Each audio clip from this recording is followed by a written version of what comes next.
de cumplir con la prestación a pesar del hecho que está pasando, esa situación tiene que discutirse también. No es que uno pida caso fortuito, fuerza mayor, resolución de contrato, caso fortuito o en ampliación de plazo, caso fortuito, fuerza mayor, ampliación de plazo. No te puedo entregar el bien, necesito más plazo porque hay lluvia. Ya, muy bien. Entonces vamos a ver si es caso fortuito, fuerza mayor. Tendremos que analizar todos estos elementos que estamos mencionando y tendremos que decirle, oye tú, que estás pidiendo ampliación de plazo, ¿qué acciones has tomado tú para poder cumplir con tu prestación? ¿Qué actos de diligencias has tomado tú? Es interesante, es necesario ver todos esos temas para dar dar, por ejemplo, una ampliación de plazo con esta causal de caso fortuito, fuerza mayor. Bien, ¿alguna pregunta? Entonces, sobre modificaciones para suscribir el contrato, ¿de acuerdo? En las bases, señores, cuando vayan al tema de suscripción del contrato, si eres entidad, nunca pongas entre otros.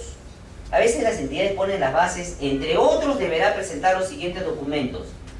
O deberá presentar los documentos entre otros. Eso no, tiene que ir de modo exacto qué documentos vas a presentar. Debe ir de modo exacto qué documentos vas a presentar. No sé, pues vas a presentar el DNI, la promesa formal de consorcio, de caso de consorcio, documentos registrales, documento registral del objeto social de la empresa, una serie de documentos, ¿no es cierto? Y eso tiene que estar, las garantías, si tú no pides garantía en las bases, no puedes pedirlo ya, no puedes pedirlo, si no está en la base no puedes pedirlo, la entidad ya no podría pedirlo. Otra cosa es que en la práctica a veces lo pidan y el contratista lo da, pero si en la base no se pone en un documento, no se pueden estar solicitando documentaciones adicionales. ¿Qué quiere decir? Que cuando se ponga documentos para suscribir el contrato, tiene que señalarse expresamente qué documentos van a ser, no entre otros, sino deberá presentar tales documentos. Por ejemplo, entre las modificatorias, aunque en la práctica ya se estaba dando, es el código de cuenta interbancaria para el tema de pago, ¿no es cierto?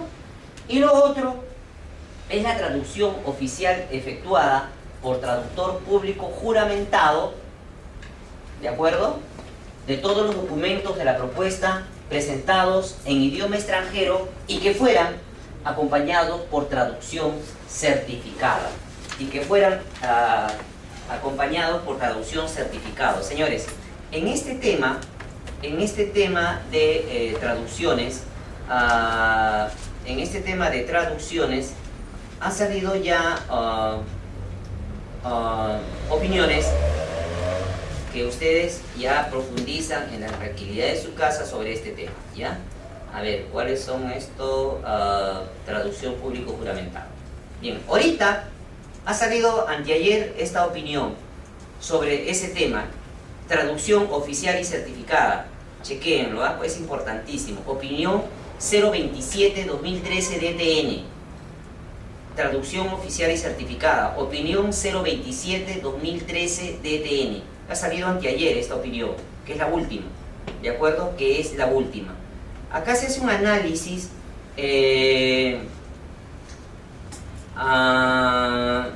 por ejemplo, hace una cita, ¿qué cosa es una traducción certificada?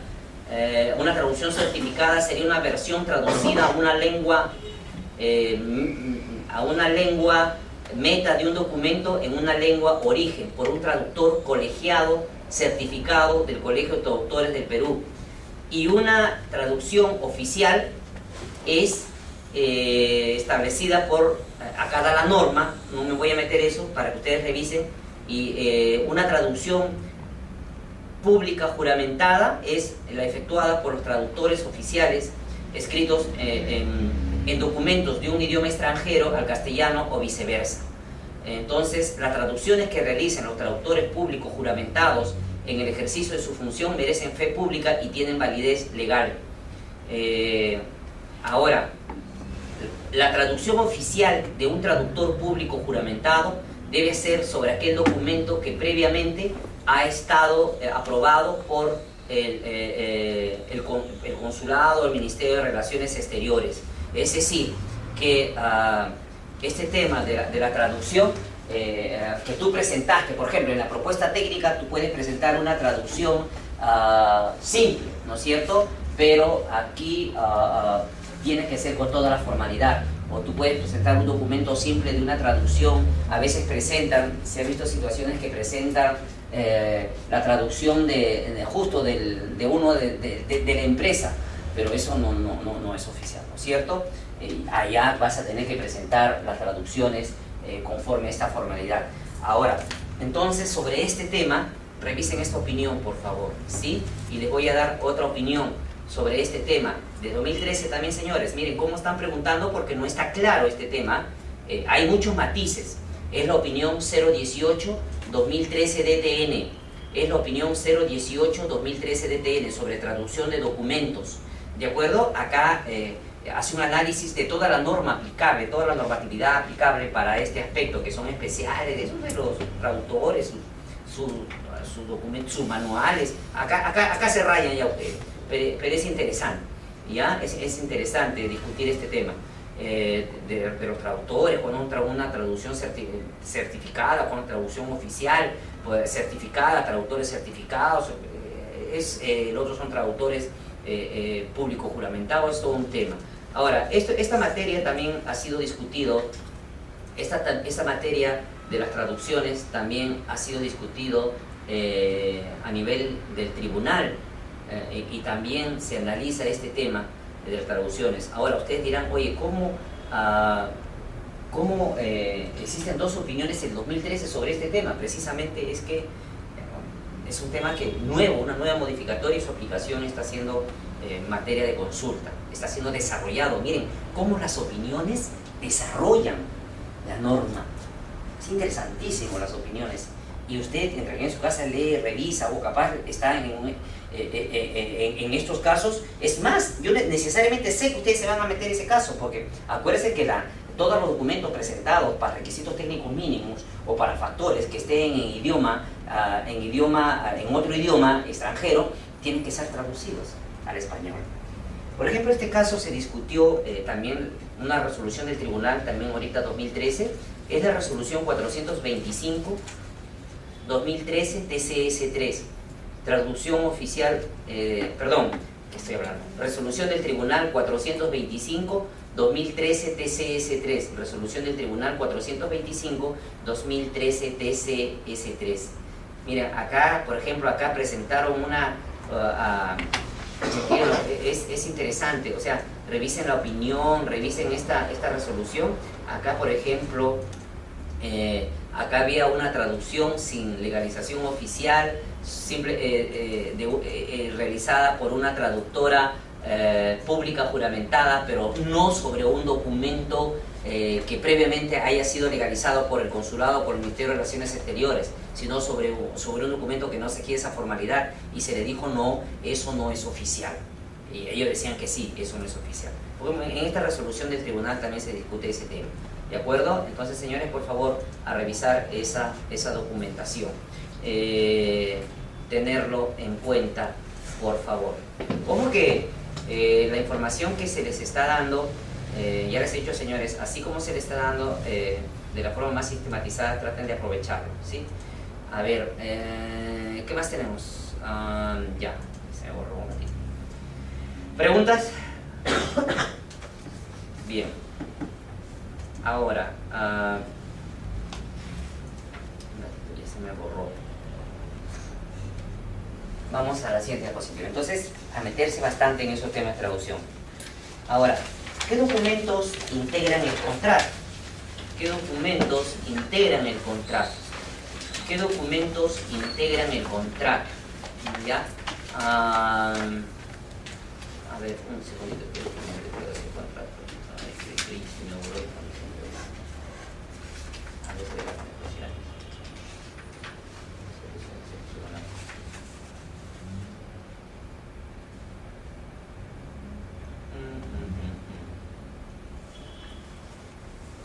Acá está.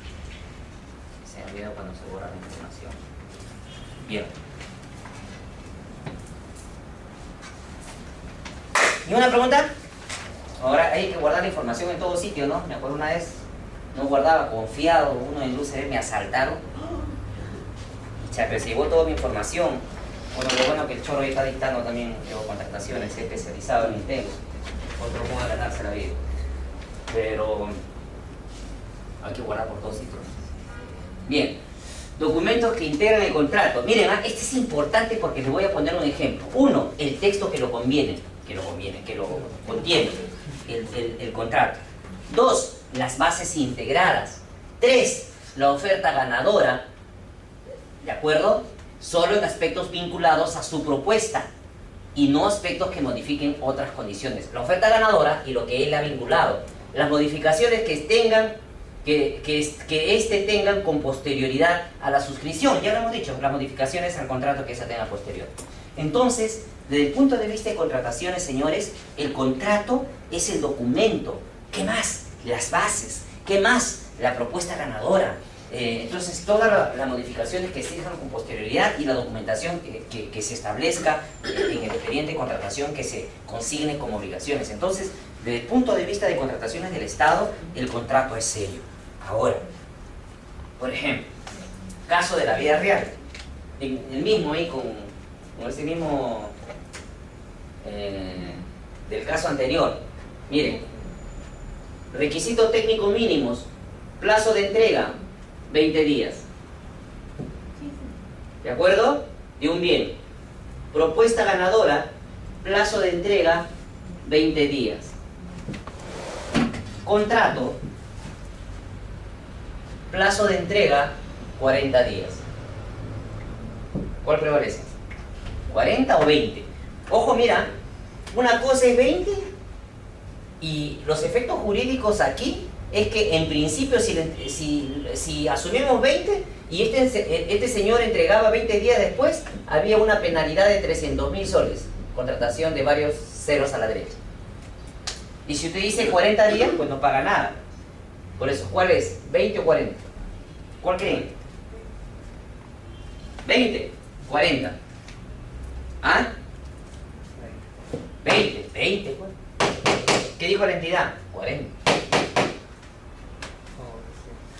Miren, como ustedes, ¿qué dijo en ese aspecto el asesor estrella ahí en esa entidad? Por a veces hay, pues, de un momento a otro hay gente que se vuelven asesores estrellas de un momento, ¿no? Y dijo, no, el contrato es ley entre las partes y por tanto lo vincula. Bueno, será desde el punto de vista civil, pero desde el punto de vista de contrataciones del Estado, el contrato es todo lo que ya hemos dicho. Y esto es un error entre comillas, alguien se equivocó, ¿no? O sea, quiso poner 20 pero puso 40, mira, ¿por qué no puso 10? Puso 40. Y peor aún, no firmó una adenda que corrigiera esa situación. ¿Y tú crees que el contratista va a firmar esa adenda si le conviene ese plazo? El contratista pues adujo todo su argumento legal para este tema, pues ya les he dicho, por eso ya los abogados ya no nos quieren en ningún sitio, ¿no? Porque siempre complicamos el tema. Y lo sacaron con 40. Y nosotros sabemos, y bueno, en el aspecto jurídico, el error nunca te genera derecho. Nunca el error te genera derecho. Tú en base a un error no puedes decir que tienes derecho. Nunca.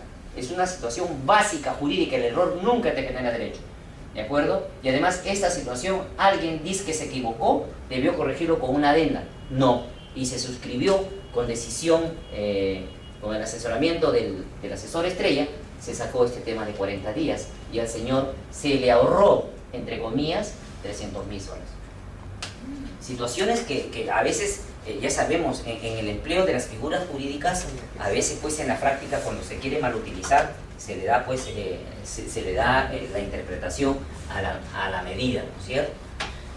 Muy bien. Muy bien. Y por más que se le dijo esta situación que era 20, como algo que ustedes muy bien lo han dicho, pero por supuesto nunca nos hacen caso. Bien, así es la vida. ¿Qué vamos a hacer? Entonces, documentos que integran el contrato. Se incorporan los montos y plazos respectivos, las mejoras técnicas que han sido propuestas, el tema de las garantías, ya lo señalábamos, y las modificaciones también señalaban no sustanciales. Por ejemplo, en el caso que puse del atún, de los 415 gramos y 405 gramos. Oiga, ahí estás cambiando un aspecto esencial de los requisitos técnicos mínimos. Este señor, tú no puedes hacer modificaciones que varíen la situación de por qué fue seleccionado este señor. Y este señor fue seleccionado por los 415 gramos, no por los 410.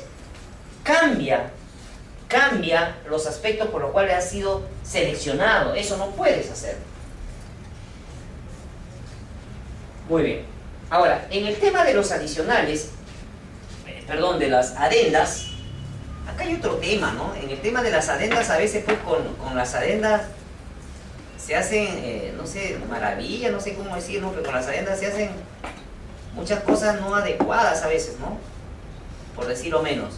A veces con las adendas pues efectivamente se cambia aspectos esenciales del contrato. Ahora, por ejemplo, tú quieres ver la naturaleza jurídica de una adenda. Te sugiero la opinión 063-2011 DTN. Ponle opinión 63-2011 DTN, adenda. Así no va a poner con naturaleza de adenda, depende de qué tan veloz estés escribiendo. Opinión 063-2011 DTN. Ahí te analiza lo que es una adenda. Mira, ahí empiezo desde el punto de vista de tal, se desprende que en materia contractual el término adenda se encuentra referido a la celebración de un acuerdo mediante el cual se añade, agrega, adiciona disposiciones a un contrato previamente celebrado para complementarlo.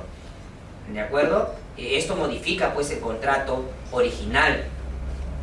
Eso modifica el contrato original.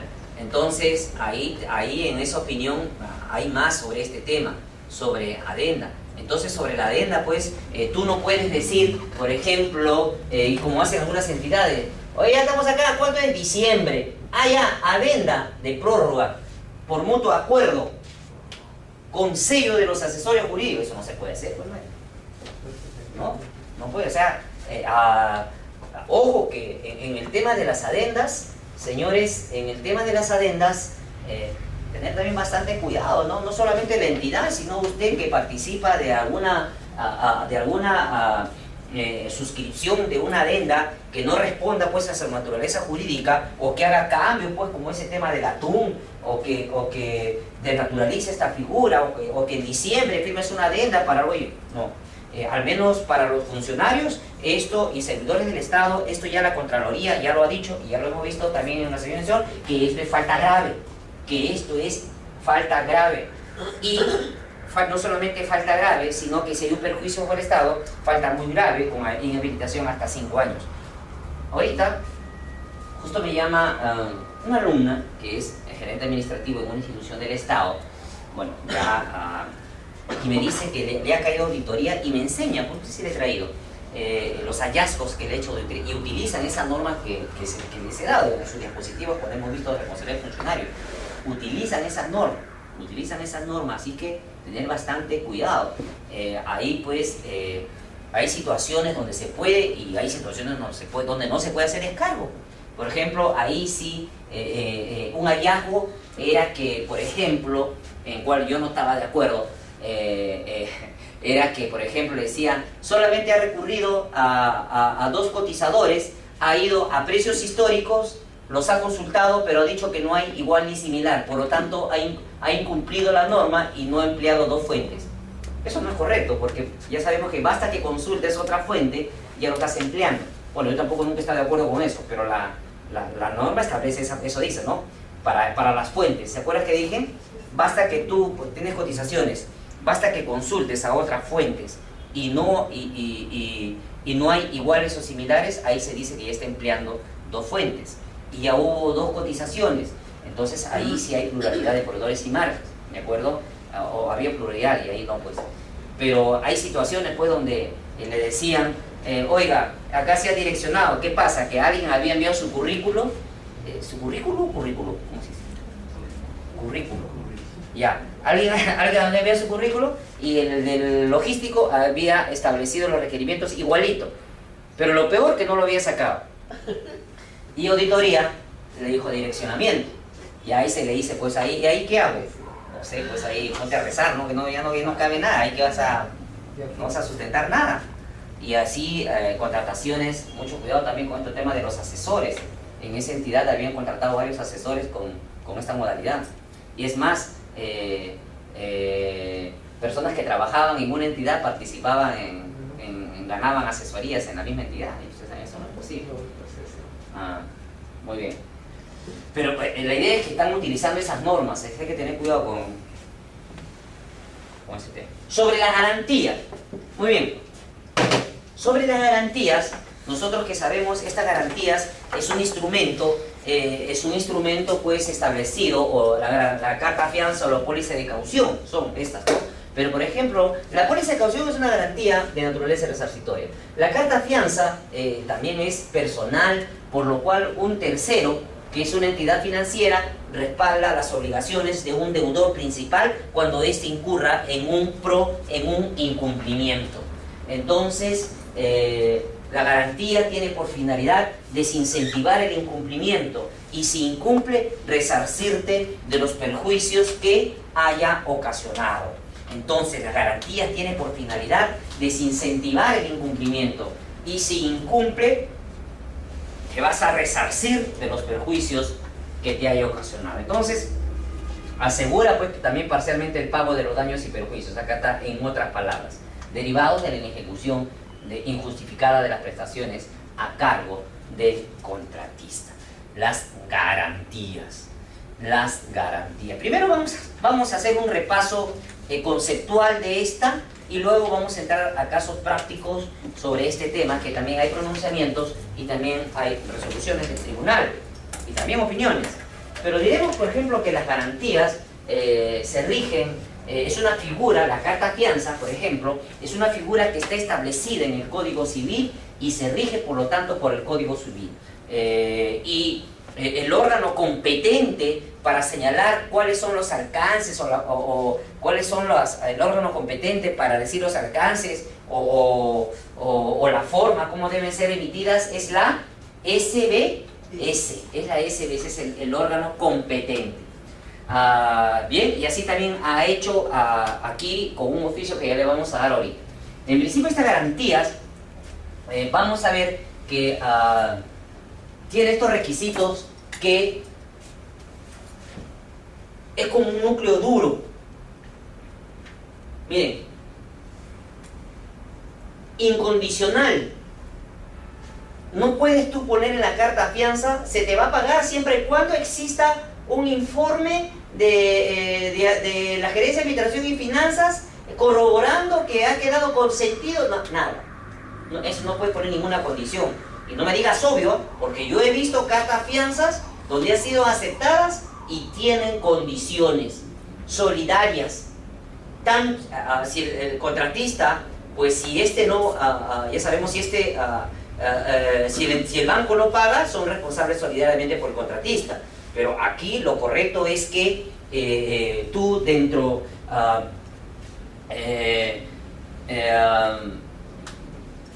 una vez que haya surgido el incumplimiento, ejecutas la garantía, te diriges al banco, creo que es entre los 15 días hábiles calendarios, días calendarios, ¿de acuerdo? Para solicitar la ejecución de la carta fianza cuando ha vencido. O sea, hoy venció el plazo, y tú tienes, hoy venció, ya estaba el plazo de vencimiento de la carta fianza es hoy, y de ahí tienes 15 días calendarios para ejecutar la carta fianza. Son 15 días, 15 para ejecutar. Tenés cuidado con ese tema. Ahora, y no puedes, por ejemplo, acá viene, oye, no, para pagar antes vamos a primero hacer un tema de inventario, que es el beneficio de ejecución. Tampoco. No puedes dar la garantía y después decir, no, me arrepentí, sorry, discúlpame, no. Y de realización automática. Entonces, una vez que tú requieras al banco mediante una carta notarial, el banco te tiene que pagar dentro de los 3 días de solicitado. Si no, la SBS, pues, le aplica la sanción, ¿no? Ahora, ¿cuál es el criterio del tribunal aquí? Respecto a las garantías y a la forma de emisión de las mismas, el tribunal establece que aquí, de alguna manera, pueden haber algún tipo de omisiones o de errores, pero eso puede ser admitido, dice el tribunal, por el principio de informalismo. Pero, ya vamos a ver esto, pero lo que no puede afectar, dice, es esto. No puede afectar, no te metas con esto. Si hay afectación, dice el tribunal, sobre uno de estos, eso ya es como un no negociable. No se admite la garantía. Pero si, por ejemplo, tienes el objeto contractual y no has puesto todo el objeto contractual, vale. Por ejemplo, si alguien firma, por ejemplo, la carta de fianza, lo firma el gerente, pero no tiene el sello del banco, vale. Por ejemplo, lo ideal es en un consorcio, cuando hay dos empresas, tiene que ir a nombre de las dos empresas, ¿sí o no? Pero, por ejemplo, si tú pones consorcio Lucecita integrado por las empresas, también vale. Lo que no vale es que pongas solamente consorcio Lucecita. ¿De acuerdo? Eso es lo que no vale. Entonces el tribunal ahí ha ido un poco más aplicado el principio de informalismo, es decir, siempre y cuando no te metas con esto, vale. ¿Qué es el principio de informalismo? Aquello que se aplica a favor, interpretación a favor del administrado. Cualquier duda, a favor del administrado. Bien, cualquier duda a favor del administrado. Antes de la clase de garantía, vamos a ver qué dicen los precedentes. A ver, aquí. Entonces estamos en el tema de las garantías. Nosotros sabemos que para la forma de emisión de las garantías, ya la SBS, el tribunal, pronunciamientos han ido de la misma mano y todos han ido en la misma línea y se ha acogido pues lo que ha establecido la SBS. Que quiere decir que en el tema de consorcio, basta, ¿qué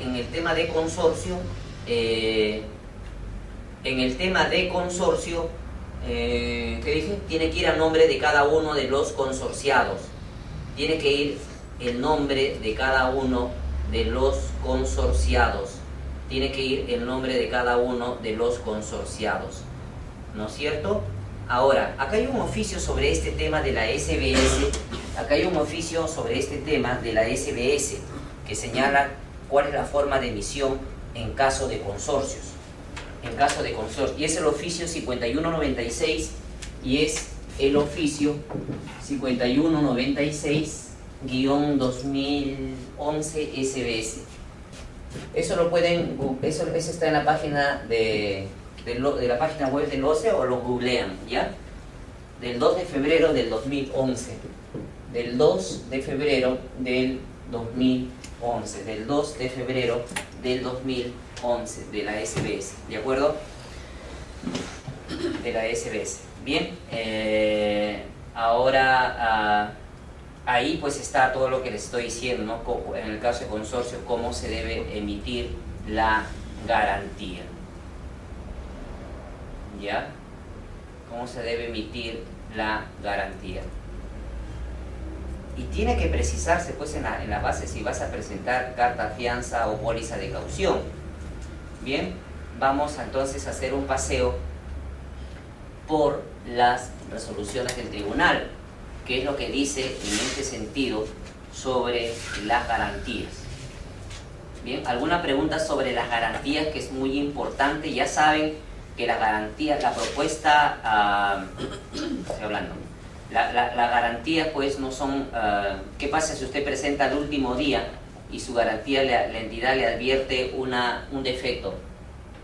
¿Puede subsanar o no? El último día, el séptimo día por ejemplo. No, ¿no es cierto? ¿O sí? ¿Se puede o no? No, ya no se puede, no, pues los séptimos días son perentorios. Los séptimos días son totalmente perentorios. ¿Qué quiere decir? De que no puede ser un día más. Me acuerdo una vez, trabajaba en asesoría jurídica en el OCE, justo un día antes para la suscripción del contrato, el representante legal fallece. Ahora, ¿se le podía dar una ampliación de plazo o no? Por ese hecho excepcional y tan extremo. No se le dio ampliación de plazo. No se le dio ampliación de plazo. Ya en el tribunal se habrá amerituado esta situación. Pero igual, es que ellos querían más plazo. Claro, pues falleció un día antes. Querían más plazo para obtener la vigencia poder, para obtener todo ese trámite, ¿no? Plazo perentorio. Me suena injusto, ¿no? Suena injusto. Bien. Sobre este tema de las garantías, como les decía, el tribunal ya ha emitido una serie de resoluciones que sería interesante lo tengan en cuenta para que al menos vean cuál es el criterio del tribunal en el tema de la emisión de garantías. Y es básicamente ese el que les decía, ¿no? Que el tribunal dice, mira, en las garantías cualquier error te puedo pasar, en otras palabras, es lo que yo observo, pero no que tenga que ver, claro, tiene que tampoco ser, no vas a hacer la garantía de fiel cumplimiento y le vas a poner pues garantía por adelanto, ¿no es cierto? Eso ni hablar. Pero hay situaciones que pueden aplicarse el principio de formalismo y tranquilo. Por ejemplo, miren, vamos a ver, nosotros sabemos que una carta fianza, yo me consorcio con Segundo, sin embargo, pues yo no tengo dinero y el hombre de la plata es Segundo. Segundo puede constituir o puede financiar la garantía, ¿no es cierto? Pero en la garantía tiene que ir el nombre de los dos. Esto está establecido en la resolución del Tribunal 1796-2011 TSS2. Resolución del Tribunal 1796-2011 TSS2, ¿no es cierto? Esto establece la posibilidad de que un consorciado constituya garantía, ¿no es cierto? Que un consorciado constituya garantía, pero tiene que ir el nombre constituya garantía, el nombre de los dos, ¿de acuerdo? El nombre de los dos. Ahora, un tercero también te puede financiar la garantía, pero tiene que ir el nombre de los dos consorciados, ¿de acuerdo? O el nombre del beneficiario. Ahora, por ejemplo, esta resolución del Tribunal 8-2012 TSS2, resolución del Tribunal 8-2012 TSS2, es la que te decía, esta es la carta fianza, ahí está la firma del gerente, pero no hay sello. Y el tribunal dijo, vale. ¿Entiende? O sea, ahí está la firma del gerente, pero no está el sello del banco. Y el tribunal dijo, vale. O sea, y ahí en sus resoluciones va a tener en cuenta el razonamiento que se le ha dicho, ¿no? Que esto no es parte pues de la parte esencial de la garantía, ¿no? Eso es lo que establece, ¿de acuerdo? Ahora, por ejemplo, ¿se acuerdan que les dije qué pasa? A ver, vamos a darle, y ustedes ya lo resumen, ¿de acuerdo? Para que vean cuál es el criterio, al menos del tribunal en este sentido. Y ya también hay una directiva que regula esta situación, al menos en los consorcios. Por ejemplo, por ejemplo, ¿qué pasa si en el objeto contractual te olvidaste de un tema? A ver, esta es la resolución 88-2012 TSS1. Resolución 88-2012 TSS1. ¿Qué dijo acá? Por ejemplo, esta es la carta fianza. Aquí ponen el objeto, ¿sí o no? Pero acá no sé, pues si acá dice fierro, 4/5, y hay otro tema más. Te olvidas, puede poner esto. Por ejemplo, te olvidas algo adicional. ¿Se entiende? ¿Sí? ¿Te olvidas? ¿No? Por ejemplo, en la carta fianza siempre va a un lugar donde dice el objeto, ¿ya? ¿Qué pasa si en el objeto no lo pones completo? Tienes una pequeña omisión, ¿qué es eso? Vale, dice el tribunal. Vale, con ese mismo razonamiento que ya les dije. Bien, y en esa resolución del tribunal. Ahora,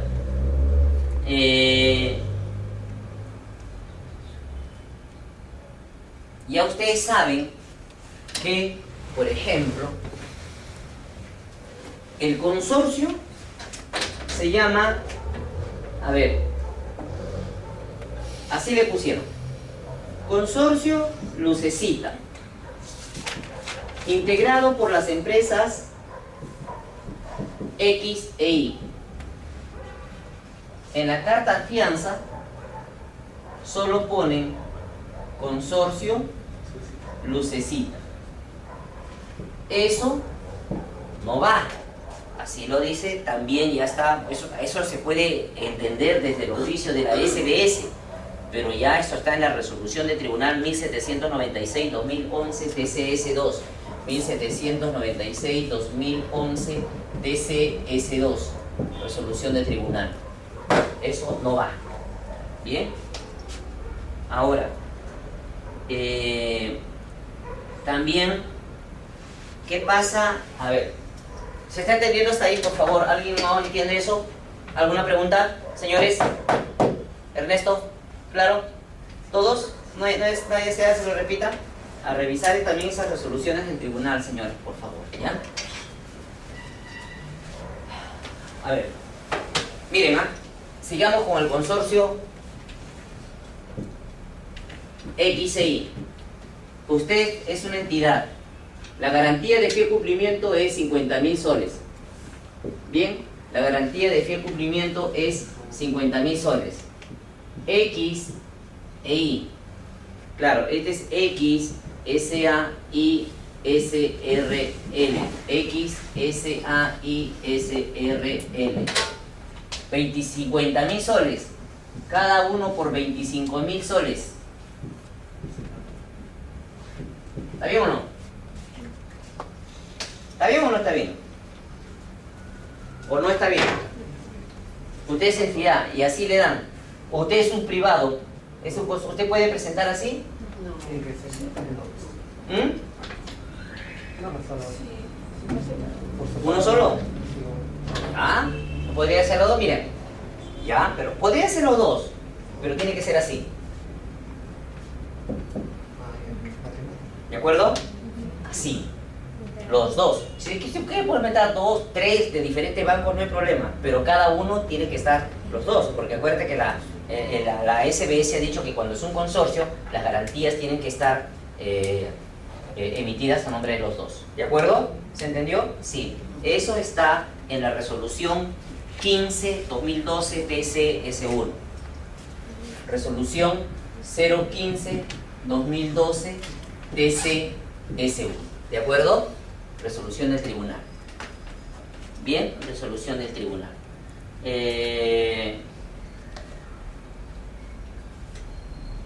¿Ya? Eso pues es el criterio del tribunal. Bien. Entonces ya ustedes tienen el criterio del tribunal, ya ustedes se dicen. Ahora, a ver, ¿qué pasa si, por ejemplo, nuevamente seguimos?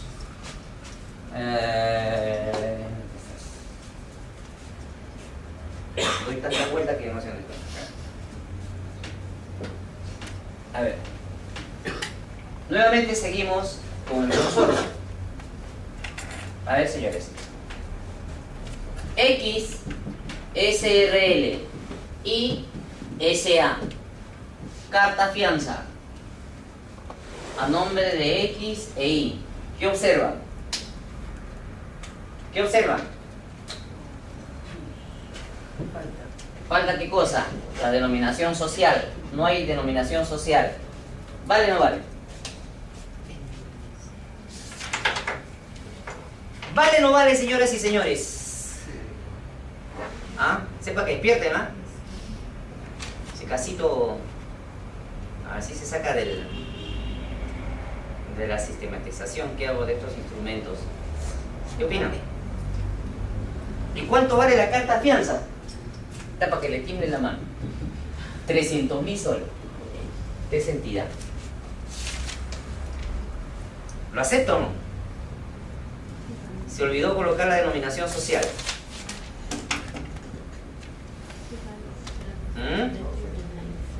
¿Qué dice? O ni hablar. ¿Ah? O ni hablar.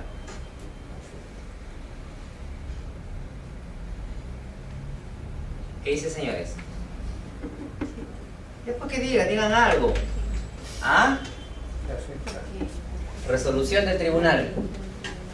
Ya, así, pero ¿ustedes lo recibirían o no? ¿Qué les nace del corazón? ¿Ah? No. ¿Ah? ¿Bien bravo, sí o no? Resolución del tribunal 386 2012 TCS2.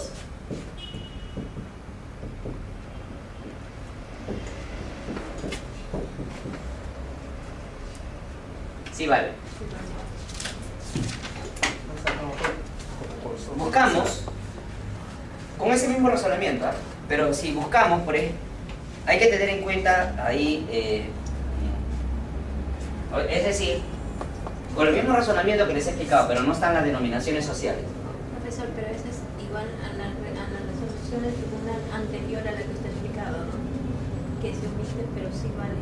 Es decir, la resolución del tribunal. Ajá, sigue el mismo razonamiento. Claro. Y ahí también sigue el mismo razonamiento. Exacto.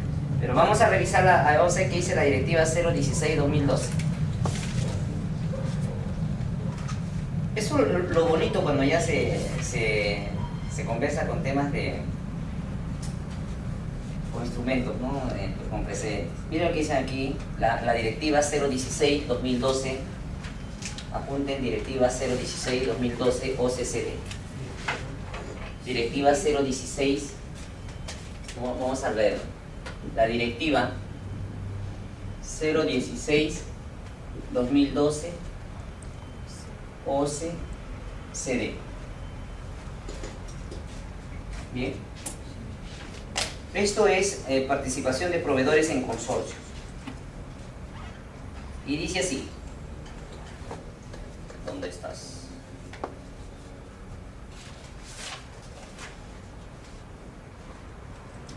Las garantías que presenten los consorcios para la firma del contrato durante la ejecución contractual y para la interposición de recursos, además de cumplir con las condiciones establecidas en el 39 de la ley, deberán consignar expresamente el nombre completo o la denominación o razón social de los integrantes del consorcio, en calidad de garantizado. De lo contrario, no podrán ser aceptadas por las entidades. Nuevamente, las garantías que presenten los consorcios para la firma del contrato durante la ejecución contractual y para la interposición de los recursos deberán consignar, además de lo establecido en el 39 de la ley, expresamente el nombre completo o la denominación o razón social de los integrantes de consorcio. Si no, dice expresamente, no deberán ser recibidos. ¿Ya? Los pongo como instrumento para que ustedes lo chequen. Solo les pongo y les comunico, ¿no? ¿Qué piensa que dice la directiva?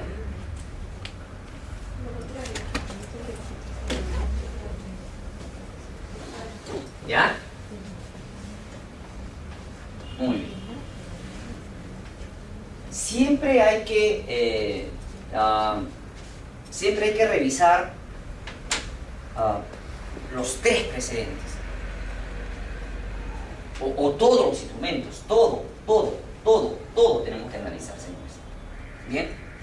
Ahora, entonces hemos visto, nos hemos dado un paseo por las opiniones, por las resoluciones, pronunciamientos. Y bien, ahora vamos a ver cuáles son las garantías. Las garantías son pues las precontractuales. Las precontractuales son las garantías que se interponen para el recurso de apelación. A ver, el recurso de apelación no tiene que ser o es equivalente al 3% del valor referencial y no puede ser menor al 50% de una OIT. Por ejemplo, usted saca el 3% de valor referencial y le sale 500 soles. Usted no puede presentar una garantía por 500 soles. Tiene que ser mínimo el 50% de una OIT, la mitad de una OIT.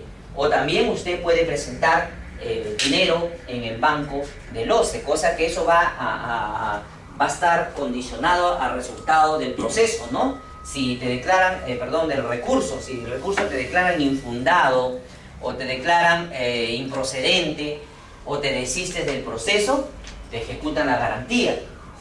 Pero si te declaran fundado en parte, nulo, retrotraen el proceso sin pronunciarse sobre el fondo, te devuelven la garantía. Entonces, esas son las garantías precontractuales, se denomina así. Antes estaba ahí la garantía de seriedad de oferta, que ya es historia. Garantía del recurso de apelación. Y toda la formalidad que hemos hablado para la emisión tienen que estar consignadas también en este recurso de apelación. Y hay un comunicado también en el tribunal, que señala, creo que incluso hay otro más actual, pero hay un comunicado que salió sobre este tema para efectos de cómo emitir las garantías ante el tribunal, aunque últimamente creo que también salió otro tema, ¿no? Pero, por ejemplo, ante el tribunal, sobre las garantías ante el tribunal, ya también tenía un comunicado 11-2002, es interesante ver eso, el comunicado 11-2011 OCE. Hay un comunicado, nos estamos paseando por comunicados, directivas, opiniones, resoluciones, comunicado 11-2011, 11-2011, OCE-PRE. Esto recoge lo que dice la SBS. Si ustedes revisan eso, les van a ayudar más, les van a ayudar a delinear cómo, las características específicas que tiene que ir en una garantía, ¿ya? En una garantía. Y él mismo dice, mire, ve, el comunicado, en caso de consorcio, deberá señalar de manera expresa el nombre de todo y cada uno de los consorciados, denominación social completa, o nombre completo, empresa natural. Expresamente es comunicado del mismo tribunal. En caso de consorcio deberá señalar de manera expresa el nombre de todos y cada uno de los integrantes del consorcio, denominación social completa o nombre completo. Hay más datos que pues... el comunicado, ¿qué le dije? OCE/PRE, PRE de presidencia, ¿de acuerdo? PRE de presidencia. Bien, PRE de presidencia. Ahora, vamos con la primera garantía de fiel cumplimiento. La garantía de fiel cumplimiento, señores, tiene por finalidad, pues, desincentivar el incumplimiento. Y si se produce el incumplimiento, entonces yo te ejecuto toda tu garantía. Me voy a resarcir de los perjuicios que me has ocasionado. Esa es la finalidad de la garantía de fiel cumplimiento. Esta garantía pues tiene que estar solicitada en las bases. Si no lo solicitas, ya no lo puedes pedir. ¿Qué pasa? Pasa. De pasar, pasa. ¿Y qué es lo único que te queda si no pusiste en las bases? ¿Qué te queda legalmente? Si no pusiste en las bases, ¿qué te queda? Y tú sabes que el contratista es bravo y él sabe ya que no le puedes pedir. ¿Qué te queda a ti como entidad? Vamos, ¿qué te queda? ¿Rezar, sí o no? ¿No le queda otra? Porque si cumple, pobre de ti. Muy bien. Entonces estamos con las garantías. Estamos con las garantías de fiel cumplimiento. Hablamos con las garantías de fiel cumplimiento. Bueno, sobre los aspectos de forma. Sobre los aspectos de forma es lo que ustedes ven en la diapositiva. Ello quiere decir de que es equivalente al 10% del contrato original. Original, no vigente. Una cosa es el contrato original y otra cosa es el contrato vigente. Un contrato original es el que se hace al momento de la suscripción del contrato, el monto del contrato original. Y un contrato vigente, después del contrato de la firma ha habido adicionales, ha habido reducciones, ha habido ampliaciones de plazo. El resultado de todo eso es el contrato vigente. Una cosa es el contrato original y otra cosa es el contrato vigente, ¿de acuerdo? El tema de los adicionales, el 25 es equivalente al 25 por... ¿Qué estoy hablando? Claro, 25... No, estoy adicionales. Señores, corríjame, que estoy queriendo darle otra... A ver, no me permitan hablar esas cosas. Entonces es equivalente al 10% del monto del contrato original. ¿De acuerdo?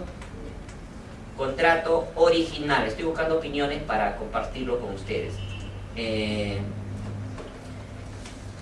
Ahora, ¿hasta cuándo tiene que tener vigencia esta garantía? Hasta el momento de la recepción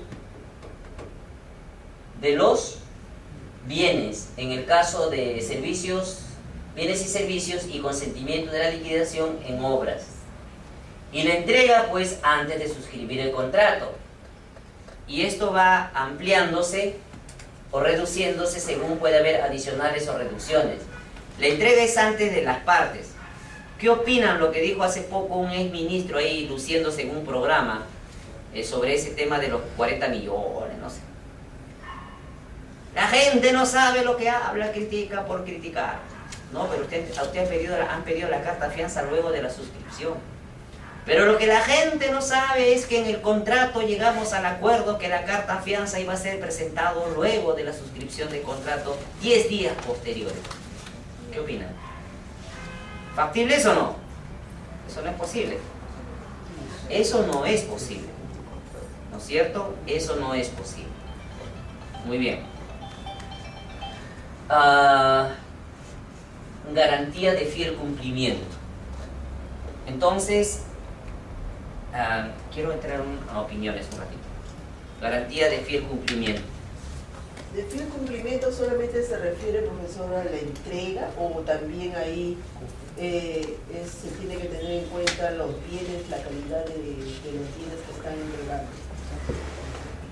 Ya. Ha habido un caso en que, por ejemplo, el caso de Toner, de Tinta, estas genéricas, no ha habido rechazo porque no han tenido el rendimiento que habían o el que se habían presentado sus características. En la propuesta. Sí, ajá.